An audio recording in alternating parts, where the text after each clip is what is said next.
श्री अमरनाथ आदिदेव भगवान शंकर की पवित्र उपाधि है। धरती का स्वर्ग कहे जाने वाले कश्मीर में स्थित प्राकृतिक भव्य एवं चमत्कारिक गुफा में प्रत्येक वर्ष हिमशिवलिंग के दर्शन करने से सुखद अनुभव की प्राप्ति होती है। भारत के तीर्थ स्थानों में श्री अमरनाथ का नाम प्रमुखता से लिया जाता है।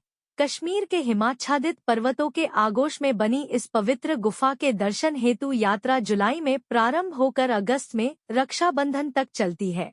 अमरनाथ यात्रा को कुछ लोग मोक्ष प्राप्ति का तो कुछ स्वर्ग की प्राप्ति का जरिया बतलाते हैं।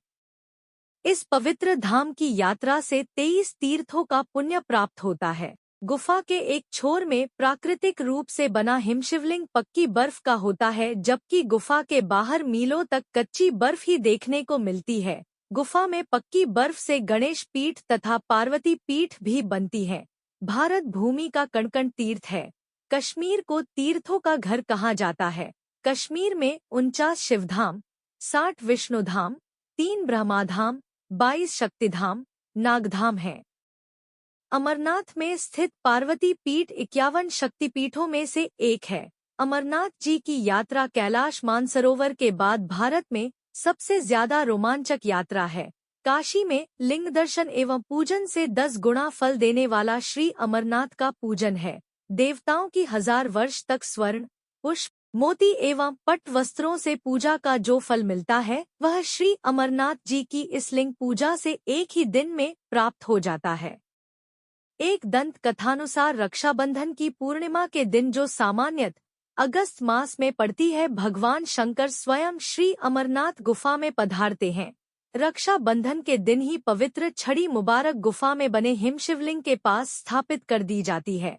अमरनाथ यात्रा का प्रचलन ईसा से भी 1000 वर्ष पूर्व का है। अमरनाथ गुफा में भगवान शंकर ने मां पार्वती को अमर कथा सुनाई थी। मां पार्वती ने अमरत्व प्राप्त करने के लिए भगवान शंकर से अमर कथा सुनाने का हठ किया था। प्राचीन कथानुसार इस पावन गुफा की खोज बूटा मलिक नाम के मुसलमान गडरिये ने की थी। एक दिन वह भेड़े चराते दूर निकल गया, जहां उसकी एक साधु से भेंट हुई। साधु ने बूटा मलिक को एक कोयले से भरी कागड़ी दी। घर जाकर जब उसने देखा तो उस कागड़ी में सोना था, जिसे देखकर वह हैरान हो गया। उस साधु का धन्यवाद करने वह वापस उस स्थान पर गया, परंतु साधु उसे मिला नहीं।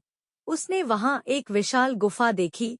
उसी दिन से यह गुफा एक तीर्थ स्थान बन गई। माता पार्वती ने अमर कथा इसी गुफा में सुनी थी।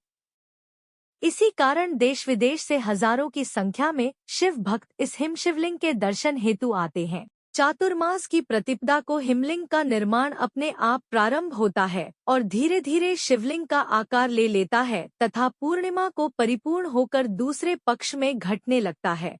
अमावस्या या शुक्ल पक्ष की प्रतिपदा को यह लिंग पूर्णतः अदृश्य हो जाता है। कुछ लोग इस किंवदंती को झुठलाते हैं। सत्य है कि हिमनिर्मित शिवलिंग कभी पूर्णतया लुप्त नहीं होता। आकार छोटा या बड़ा हो सकता है। कहा जाता है कि भगवान शिव इस गुफा में पहल श्रावण की पूर्णिमा को आए थे, इसीलिए इस दिन अमरनाथ की यात्रा का विशेष महत्व माना जाता है। रावण पूर्णिमा, रक्षाबंधन का सर्वाधिक महत्व होने से लोग इसी माह में यात्रा करते हैं। पहलगांव की तरफ से इस यात्रा पर जाने से मार्ग में चंदनबाड़ी, शेषनाग झील,